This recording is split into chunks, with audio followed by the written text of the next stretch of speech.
নমস্কার বন্ধুরা, আজকে আমি শাসনতন্ত্রের বৈশিষ্ট্য মানে গতকালকে আমি শাসনতন্ত্রের সংজ্ঞার উপরে কিছু কথা তোমাদের কাছে তুলে ধরেছিলাম।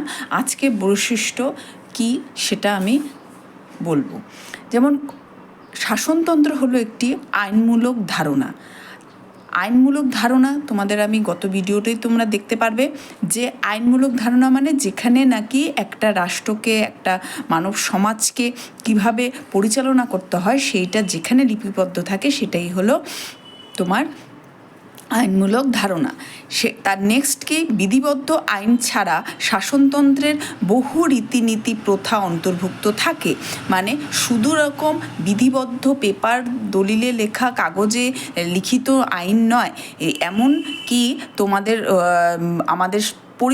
আমাদের প্রতিনিয়ত যে জীবনের মধ্যে যে রীতিনীতি প্রথা এগুলো যে অন্তর্ভুক্ত থাকে সেগুলোও কিন্তু এখানে লিপিবদ্ধ থাকতে পারে।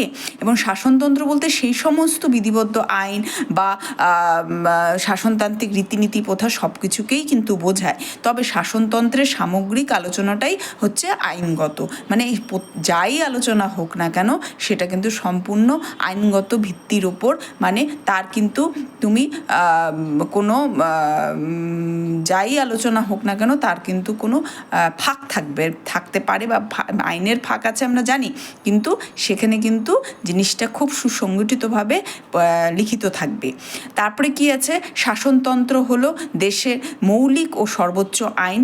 শাসনতন্ত্র অনুসারে দেশের প্রশাসনিক ক্ষেত্রে প্রয়োজনীয় আইন প্রণীত হয়। তাই শাসনতন্ত্র হলো অন্য আইনের নিয়ামক এবং এই কারণে শাসনতন্ত্র অত্যন্ত গুরুত্বপূর্ণ এবং বিশেষ মর্যাদাযুক্ত।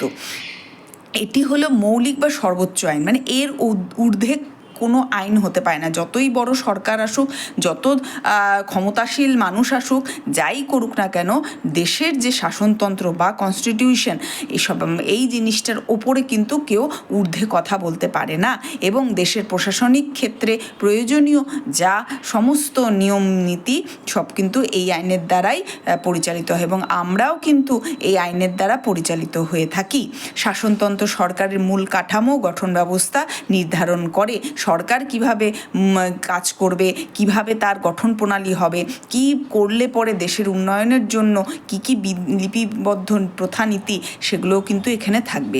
সরকার বিভিন্ন বিভাগ ও তার গঠন, ক্ষমতা, কার্যাবলী এবং সরকারের সঙ্গে নাগরিকের সম্পর্ক সব কিছুতেই কিন্তু শাসনতন্ত্রের দ্বারা স্বীকৃত হয়। মানে আমার ভারতবর্ষের কথা যদি আমি ধরি, তাহলে সরকার এবং নাগরিকের কি কর্তব্য, কি কর্ম এবং কি প্রয়োজন সব কিছু নিয়েই কিন্তু এটা লিপিবদ্ধ থাকবে এবং সেটা কিন্তু শাসনতন্ত্রই নিয়ন্ত্রণ করবে। শাসনতন্ত্র সরকারকে নিয়ন্ত্রণ করে। এই যে এখনই বললাম যে সরকার কিন্তু সম্পূর্ণরূপেই শাসনতন্ত্রের যে নিয়মকানুন মেনে চলতে বাধ্য।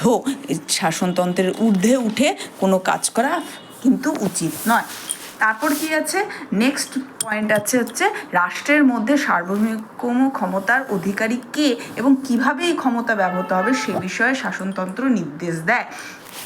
একটা সরকার যখন গঠিত হয় বা কোনো ভোটের পরে যখন সরকার গঠন হয় তখনও কিন্তু এই সংবিধানের বিভিন্ন রকম ধারা উপধারা মেনে শাসনতন্ত্রের সমস্ত ক্ষমতা কীভাবে প্রয়োগ করতে হবে তা কিন্তু শাসনতন্ত্রই নির্ধারণ করে দেয়। শাসনতন্ত্রের মধ্যে রাষ্ট্রের চরিত্র প্রতিফলিত হয়। রাষ্ট্রের চরিত্র কেমন, রাষ্ট্রের রূপ কেমন, রাষ্ট্রের অভিব্যক্তি কেমন সম্পূর্ণ শাসনতন্ত্রের উপর নির্ভর করে। আজকের মতন এটা ছোট্ট ভিডিও দিলাম। নেক্সট দিন আমি শাসনতন্ত্রের আরও কিছু বিষয় নিয়ে আলোচনা করব। ধন্যবাদ।